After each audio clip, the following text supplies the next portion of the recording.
হুমায়ুন কবির লিটন এবং বাপ্পি আমজদ সহ সাংবাদিক যারা আজমল সহ অনেকেই এবং বিভিন্ন পর্যায়ের সাংবাদিক বৃন্দ এবং রিপোর্টার এবং অন্যান্য নেতৃবৃন্দ এবং সুদী, এটা ঠিকই বলেছেন একটু আগে যিনি বক্তব্য রেখেছেন যে বিচারের দাবিতে 2 বছর পরে কেন আমরা মানববন্ধনে দাঁড়াতে হবে।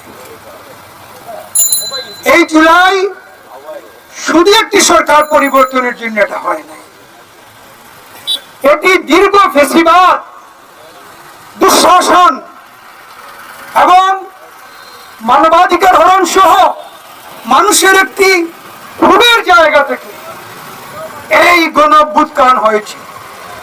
কিন্তু আমাদের স্মৃতি, আমরা সেদিন এখানে ছিলাম, আমাদের সামনেই পুলিশ সেদিন গুলি করেছিল। আল্লাহর রহমত আমরা বেঁচে আছি, কিন্তু আমাদের এই প্রিয় সাংবাদিক তুরাব নেই। আমি আশ্চর্য হই তার বিচারের জন্য 2 বছর পরে আমি এখন জানলাম সাংবাদিক নেতৃবৃন্দের কাছ থেকে যে এটা 400টা নাকি হয়নি। আমার মনে হয় এখন আমাদের বলার সময় হয়েছে যে এইটার আয়ু যে তাকে পরিবর্তন করে নতুন আয়ু দিয়ে দ্রুত চার্জশিট শেষ করে কোর্টে বিচার। আবার চার্জশিটই হয় নাই, বিচারের জন্য প্রস্তুত হয় নাই, এটি যারা করছেন পুলিশের তাদের বিরুদ্ধে ব্যবস্থা নেওয়া উচিত। তবে বিএনপি সরকার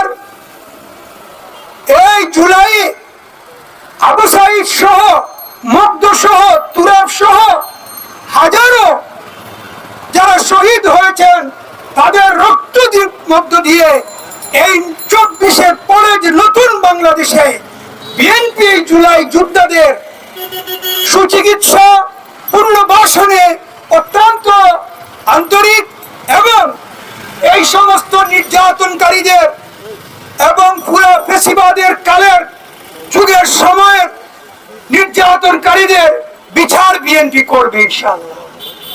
এবং আমরা এটুকুই বলবো আজকের একই সাথে এই যে জুলাই চেতনাটাকে আমাদেরকে সমুন্নত রাখতে, এই চেতনাকে বাদ দিয়ে কোনো কিছুই হবে না।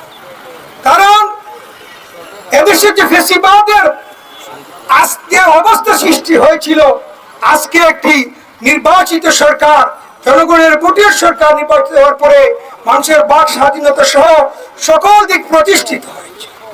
এবং আমরা যাতে এই যে যারা শহীদ হয়েছে তাদের যে স্বপ্ন একটি সমৃদ্ধ বাংলাদেশ, এই সমৃদ্ধ বাংলাদেশ গঠনের লক্ষ্যে যাতে আমরা কাজ করতে পারি এবং সারা দেশে এই সরকারের মাননীয় প্রধানমন্ত্রী যারা তারেক রহমান যে মিশন ঘোষণা করেছেন, আমার বিশ্বাস ইনশাআল্লাহ এর মধ্য দিয়ে মানুষের দৈনন্দিন জীবনের উন্নয়ন ঘটবে, অর্থনৈতিক মুক্তি আসবে এবং আগামী দিনে একটি সমৃদ্ধ বাংলাদেশ গড়ে উঠবে এবং এই জুলাই শহীদদের আশা আকাঙ্ক্ষার বাস্তবায়ন হবে।